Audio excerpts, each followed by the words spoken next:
할렐루야! 우리 하나님을 찬양합니다.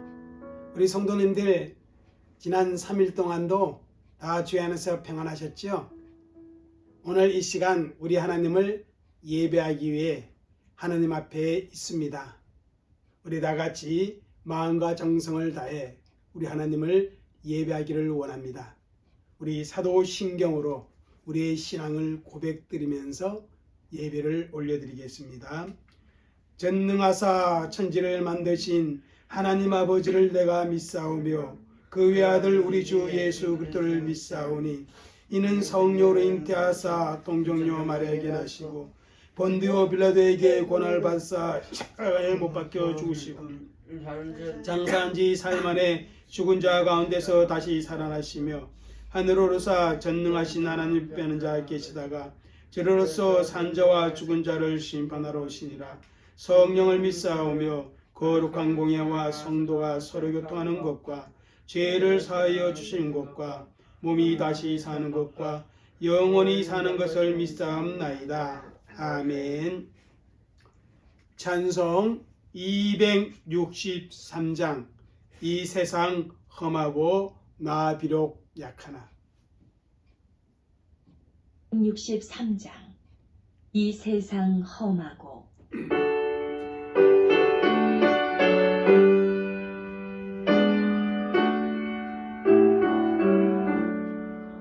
이 세상 험하고 나 비록 약하나 늘 기도 있으면 근원은 없겠네.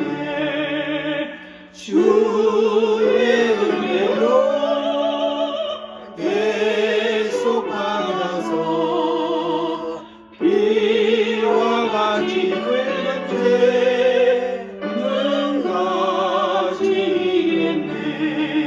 주님의 권능은 한없이 크오니 돌 같은 내 마음 꼭 녹여주소서. 주의 은혜로 계속 받아서 비와 같이 붉은 죄는 가지겠네. 내 마음이 아파요 늘 넘어지오니 주 예수 인주사 구세에 와소서.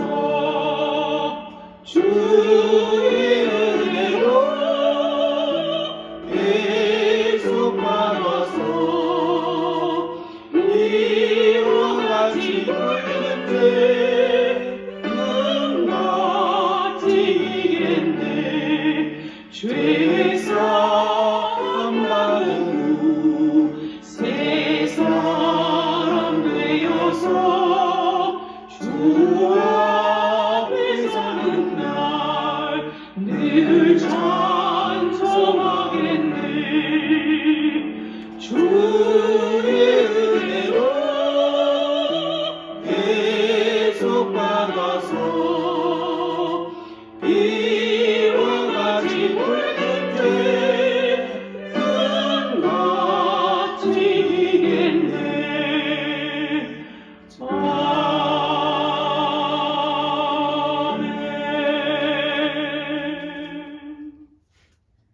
찬송 한 장 더 올리겠습니다. 304장 그 크신 하나님의 사랑.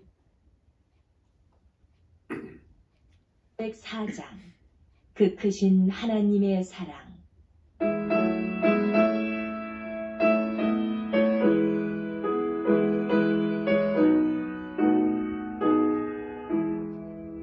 그 크신 하나님의 사랑 말로가요 영 못하네. 저 높은 높은 별을 넘어 이 나쁜 낮은 땅 위에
하나님께서 우리들에게 주는 말씀 마태복음 3장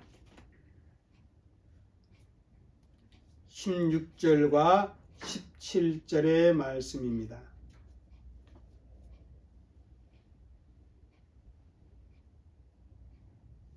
같이 우리 읽도록 하겠습니다. 예수께서 세례를 받으시고 곧 물에서 올라오실새 하늘이 열리고 하나님의 성령이 비둘기같이 내려 자기 위에 임하심을 보시더니 하늘로부터 소리가 있어 말씀하시되 이는 내 사랑하는 아들이요 내 기뻐하는 자라 하시니라. 아멘. 우리 이 시간에 함께 우리 기도하는 시간을 갖겠습니다. 우리 섬김의 교회를 위해 기도하시고 우리 특별히 지체된 성도들을 위해 우리가 중보 기도하도록 하겠습니다. 우리 이현 목사님, 양경숙 사모님 이제 한국에 돌아가셨는데 이제 한국에서의 생활을 잘 적응해 나갈 수 있도록 하나님께서 그 길 인도해 주시고 또 우리 요즘 건강이 좋지 못한 그러한 우리 성도들도 있습니다. 우리 성도들을 기억하시고 이 시간 그분들을 위해서 하나님께 기도하시어서 치료의 강선이 속히 임함으로 건강한 모습으로 또한 생활해 나갈 수 있고 예배 드릴 수 있도록 여러분 기도해 주시기를 부탁을 드립니다. 그리고 오늘 말씀 배울 때 성령께서 친히 가르쳐 주시고 우리가 진리 안에 인도함을 받는 그런 복을 누리게 하옵소서. 그렇게 우리 이 시간에 함께 기도하도록 하겠습니다. 다 같이 기도합니다. 사랑과 은혜가 많으신 아버지 하나님 감사합니다. 우리 성경의 교회를 하나님께서 지키시고 인도하여 주신 은혜를 진실로 감사합니다. 우리 성경의 교회가 더욱 하나님 앞에 받을 수 있는 그런 하나님의 교회가 되어지기를 주 축복하여 주옵소서.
살아계신 하나님, 우리가 드린 기도를 다 들으시고 응답하여 주옵소서.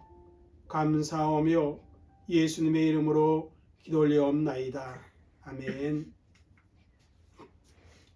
우리는 매주 수요일마다 하나님을 예배하면서 특별히 웨스트민스터 소율의 문답을 공부하고 있습니다. 우리 지난 3주간 소율의 문답 22문을 공부했습니다. 그리스도께서 하나님의 아들이신데 어떻게 사람이 되셨는가? 그 질문을 했습니다.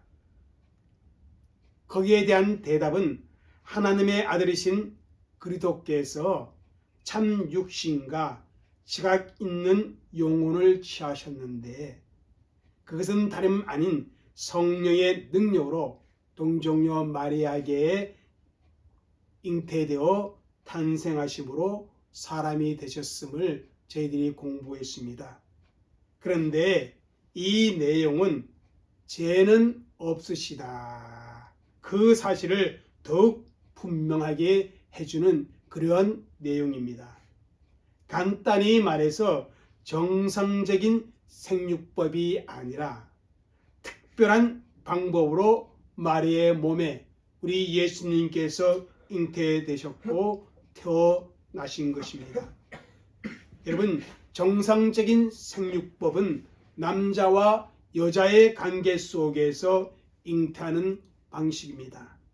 그러나 예수님은 남자를 알지 아니한 처녀 마리아를 통해서 잉태되셨는데 성령께서 특별히 역사하심으로 그렇게 잉태하셨다는 것입니다.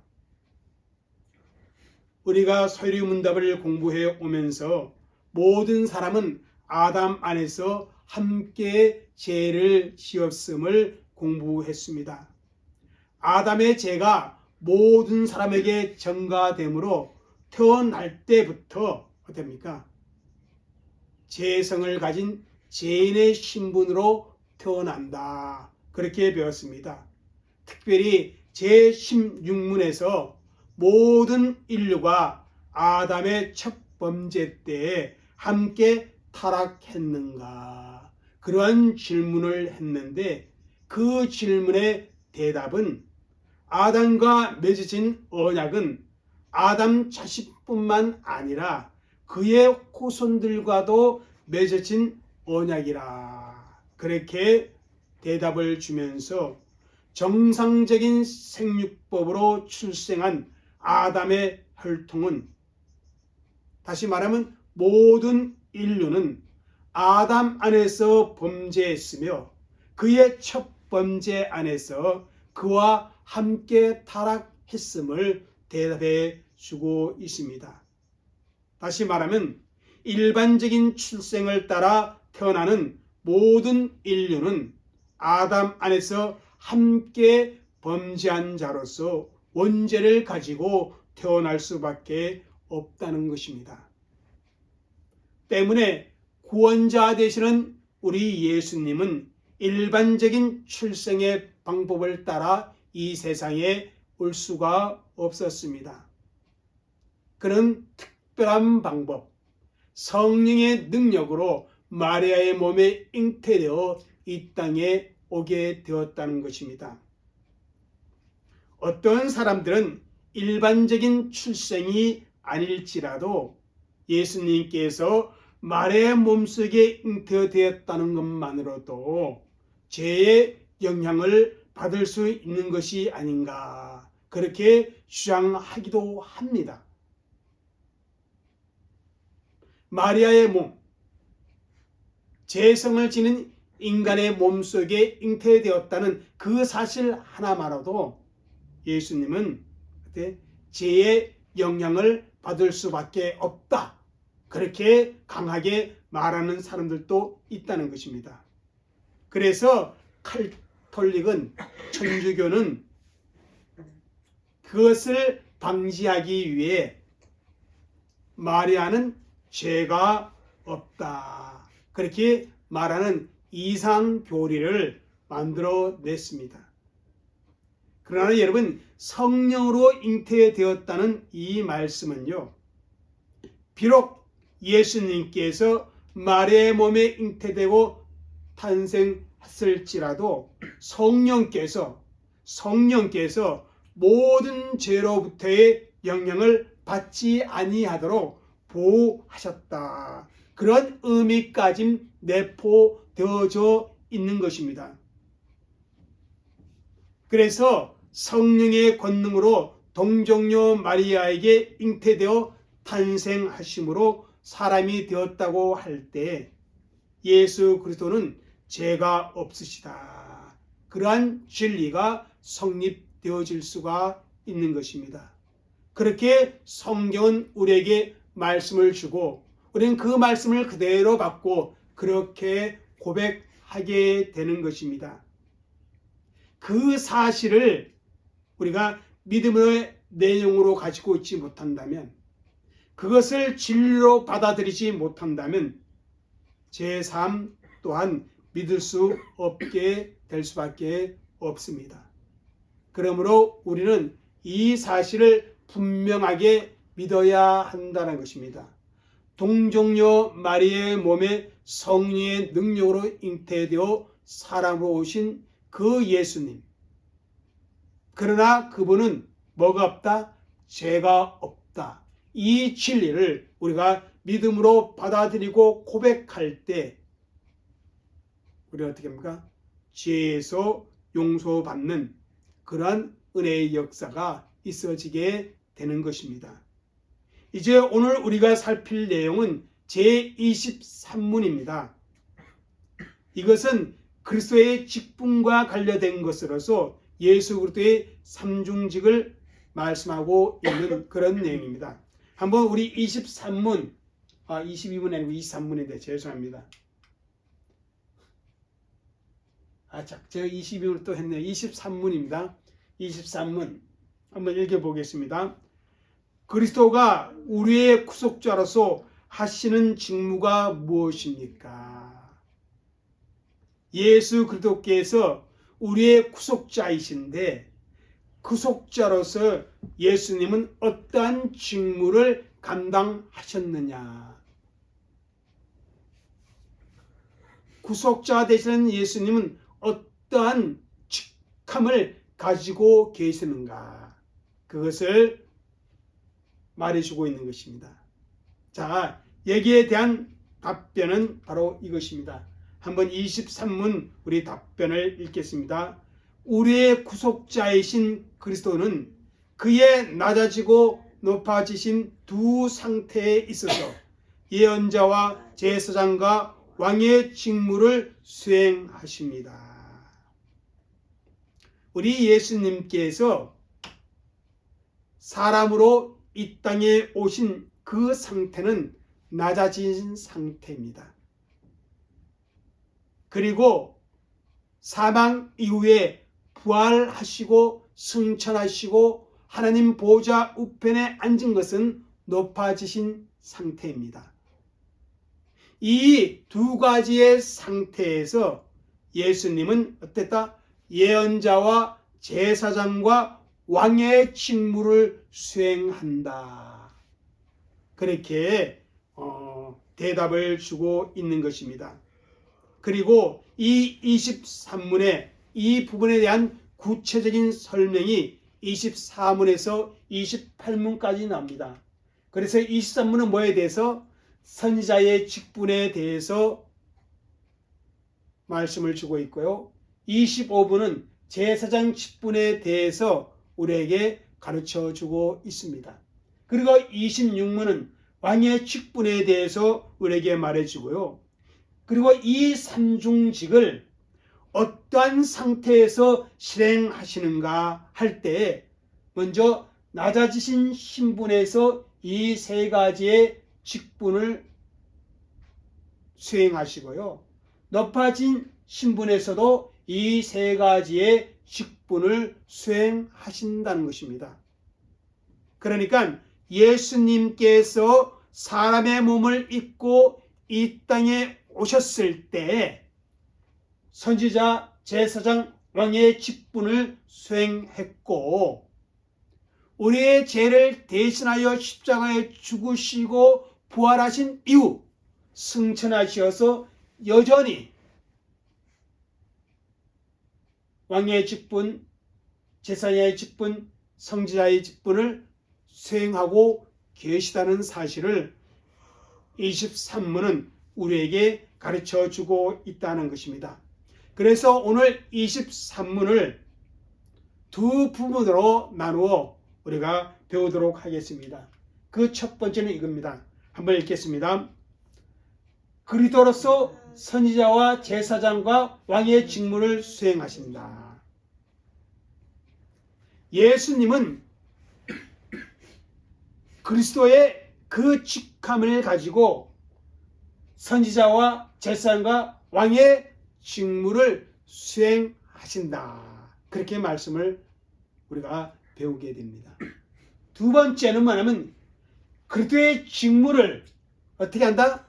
낮아지고 높아지신 두 상태에서 하신다. 이렇게 우리가 나누어서 우리가 성경을 우리 통해서 오늘 말씀을 공부하도록 하겠습니다. 첫째, 다시 한번 읽겠습니다. 시작. 그리스도로서 선지자와 제사장과 왕의 직무를 수행하신다. 자, 그리스도라는 직함을 가지고요, 우리 예수님은 선지자와 제사장과 왕의 직무를 수행하신다는 것입니다. 여러분, 우리의 구속자를 우리가 어떻게 부르고 있습니까? 저와 여러분을 죄와 사망에서 건지신, 죄와 비참의 상태에서 건지신 예수님을 우리는 어떻게 불러요? 우리의 구속자를 어떻게 불러요? 예수 그리스도라, 그렇게 부릅니다. 예수 그리스도. 여기서 예수는 뭐를 말해요?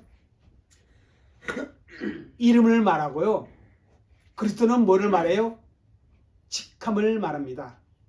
다시 말하면 신현성 목사, 이러면 신현성은 무엇을 말해요? 저의 이름을 말합니다. 목사는 무엇을 말해요? 저의 직함을 말하고 있다는 것입니다. 우리 구속자 되신 예수, 그분의 이름은, 그죠? 누가 붙여주신 이름이에요? 누가 붙여주신?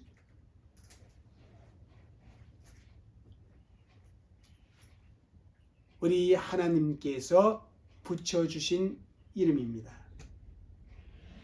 마태복음 1장 20절과 21절에 보면요, 주의 사자가 요셉에게 태어날 구속자의 이름을 예수라 하라, 그렇게 말씀을 주고 있습니다. 이 주의 사자가 누구의 뜻을 받들어서 요셉에게 그렇게 말했을까요? 바로 하나님의 뜻을 받들어서 그렇게 말했습니다. 그래서 하나님이 주신 구속자의 그 이름을 요셉이 태어날 아기에게 붙이면 어떻게 합니까? 공식적으로, 법적으로 어떻게 해요? 요셉의 아들로 인정되는 것입니다. 그리고 요셉은 누구의 자손이에요? 다윗의 자손입니다. 사실 마리아도 누구의 자손인가 하면 다윗의 자손입니다. 그래서 구속자가 마리아에게 태어나 요셉과 마리아의 부부의 아들 예수의 이름을 갖게 됨으로 말미암아 공식적으로 누구의 자손이 돼요? 다윗의 자손이 되는 것입니다.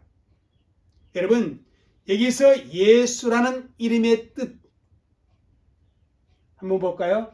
마태복음 1장 21절 읽겠습니다. 시작. 아들을 낳으리니 이름을 예수라라. 이는 그가 자기 백성을 그들의 죄에서 구원할 자이심이라 하니라. 여기서 보면 하나님께서 구속자의 이름을 예수라 그렇게 붙여주셨는데, 이 예수님의 이름의 뜻은 어떤 의미가 있는가 하면 구원자라, 그런 의미가 있습니다. 구약에 이 예수란 이름과 똑같은 의미의 이름이 누구예요? 요수아입니다. 그런데 이 예수란 이름이 구원자라는 그런 의미를 갖고 있는데, 하나님께서 우리 인생들에게 보내주신 유일한 구원자가 누구일까요? 그러면 예수님이라는 것입니다. 바로 마리아의 몸에 태어날 그 아이의 이름을 친히 하나님께서 예수, 구원자로 붙여주심으로 이 세상에 보낸 유일한 구원자가 누구다? 예수라는 사실을 말씀해 주고 있는 것입니다. 또 그 예수가 어떠한 일을 한다? 죄에서 구원할 자이다. 그렇게 말합니다. 여기 죄는요, 죄로 인한 비참한 상태까지 포함하는 거예요. 죄로 말미암아 인간이 타락해서 비참한 상태에 이르렀는데 그 인간의 비참한 상태가 뭐라 그랬어요? 하나님과의 뭐가? 관계가 끊어지는 거. 그죠? 하나님과의 교제를 잃어버리는 거. 그것으로 인해서 어떻게 해요?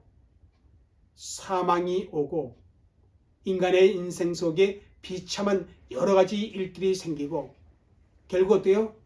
지옥 형벌을 받는 이것이 바로 비참의 상태인데 이런 비참의 상태, 이런 죄의 상태에서 어떻게 한다? 우리를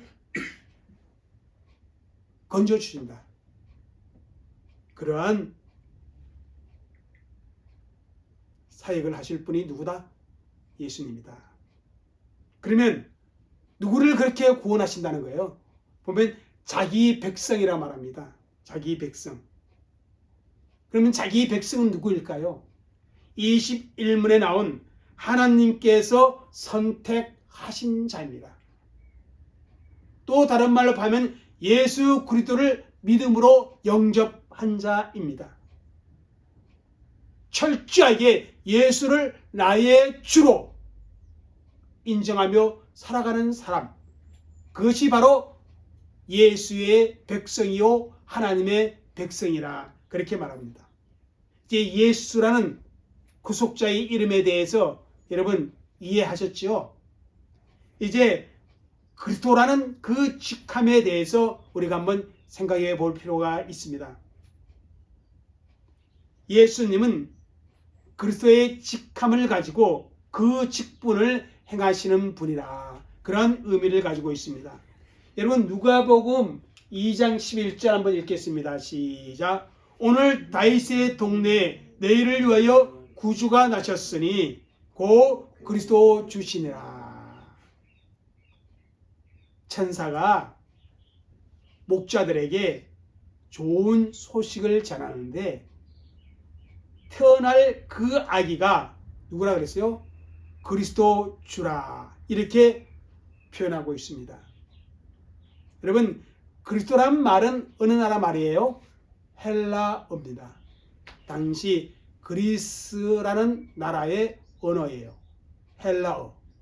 그럼 이 그리스도란 말이 히브리어는 어떻게 표현될까요? 메시아. 메시아. 그러니까 구약에서 히브리어로 메시아로 표현했던 이 직분을 신약에 와서는 헬라어로 그리스도로 표현하고 있다는 것입니다. 근데 이 메시아라든지 그리스도를 우리나라 말로 풀이한다면 어떤 뜻인지 아세요? 기름 부음 받은 자라. 그러한 뜻을 가지고 있습니다. 이제 구약에 보면요. 하나님께서 어떤 사람을 세워서 일을 시키려고 할 때 반드시 어떻게 해요? 기름 부어 그 일을 하도록 하십니다. 시편 105편 15절 한번 볼까요? 자, 읽겠습니다. 시작. 이르기를 나의 기름 부은 자를 손대지 말며 나의 선지자들을 해하지 말라 하셨도다. 여기서 나의 기름 부은 자 이렇게 말씀을 기록하고 있는데 여기에 나의 기름 부은 자 누구를 지칭하는 말인가 하면 아브라함을 뜻하고 있습니다. 창세기 20장 7절에 하나님께서 아빌멜렉에게 아브라함을 가리켜서 이렇게 말합니다. 그는 선지자라. 하나님께서 아브라함을 선지자로 그렇게 부르고 계십니다. 이런 아브라함을 가리켜서 하나님은 나의 기름을 부은 자라 그렇게 표현을 했다는 것입니다. 하나님께서 아브라함을 선택하셔서 가나안 땅에 보내시고 일평생 누구를 보호했습니까? 아브라함을 보호했습니다. 여러분, 하나님께서 기름 부었다는 말은요, 하나님께서 하나님 나라의 일을 위해서 특별히 지정하시고 선택하시고 세운 사람이란 그런 의미를 가지고 있습니다. 구약에 보면 우리 하나님께서 기름을 부어 세우신 세 직분이 있습니다. 첫째가 뭐냐면 왕의 직분이에요. 왕의 직분. 자, 한번 사무엘상 9장 16절을 읽겠습니다. 시작. 내일 이맘때에 내가 베냐민 땅에서 한 사람을 내게로 보내리니 너는 그에게 기름을 부어 내 백성 이스라엘 지도자로 삼으라. 사무엘에게 하나님이 주신 말인데 사울에게 기름을 부어서 내 백성 이스라엘의 지도자로 삼으라. 이게 지도자는 왕의 직분을 말해주고 있습니다. 사무엘하 1장 14절에 보면 다시 사울을 가리켜 뭐라 말하면 여호와의 기름 부음 받은 자라. 그래서 그의 생명을 죽이지 않고 그죠? 해하지 않고 살려둡니다. 또 사무엘상 16장 3절에 가보면 사무엘이 기름병을 가져다가 누구에게 기름 부어요? 다윗에게 기름 붓습니다. 다윗에게 기름 부은 이후에 다윗이 여호와의 영에 크게 감동되었다. 그렇게 말씀을 주고 있습니다. 기름 부음 받은 것은 성령님께서 쓰시는 그런 사람이 된다는 의미인데요. 시편 89편 20절 읽겠습니다. 시작. 내가 내 종 다윗을 찾아내어 나의 거룩한 기름을 그에게 부었도다. 그렇게 말씀을 주고 있거든요. 이렇게 왕의 직분을 갖고 있는 사람에게 기름을 붓습니다. 둘째는 제사장의 직분을 갖고 있는 사람에게 기름을 부어요. 한번 출애굽기 28장 왜 이렇게 썼지? 28장 41절입니다. 한번 읽겠어요. 너는 그것들로 내 형 아론과 그와 함께한 그의 아들들에게 입히고 그들에게 기름을 부어 위임하고 거룩하게 하여 그들이 제사장 직분을 내게 행하게 할지며. 여기 보니까 모세의 형과 그리고 그 형의 아들들에게 기름을 부으라. 그리고 제사장의 직분을 행하게 하라. 그렇게 말씀을 하고 있습니다. 그래서 레위기 4장에 가보면요. 기름 부음 받은 제사장이라 이런 표현을 하고 있습니다. 이렇게 제사장의 직분에도 기름을 붓습니다. 또 셋째는 누구에게? 선지자의 직분에도 무엇을 부어요? 기름을 붓습니다. 한번 우리 읽겠습니다. 열왕기상 19장 16절 시작. 너는 또 님시의 아들 예후에게 기름을 부어 이스라엘 왕이 되게 하고 또 아벨 무홀라 사밧의 아들 엘리사에게 기름 부어 너를 대신하여 선지자가 되게 하라. 엘리사에게 기름을 부어 엘리야 대신하여 뭐가 되게 하라? 선지자가 되게 하고 성지자의 직무를 감당할 수 있도록 하라. 그렇게 말씀을 주고 있는 것을 보게 됩니다. 이렇게 구약에 보면요. 왕과 제사장과 선지자 이런 분들을 세울 때 하나님께서 특별히 기름 부음으로 말미암아 하나님의 일을 감당해 나가도록 그렇게 역사해 주셨다는 것입니다. 신약에 와서는 어떻게 돼요?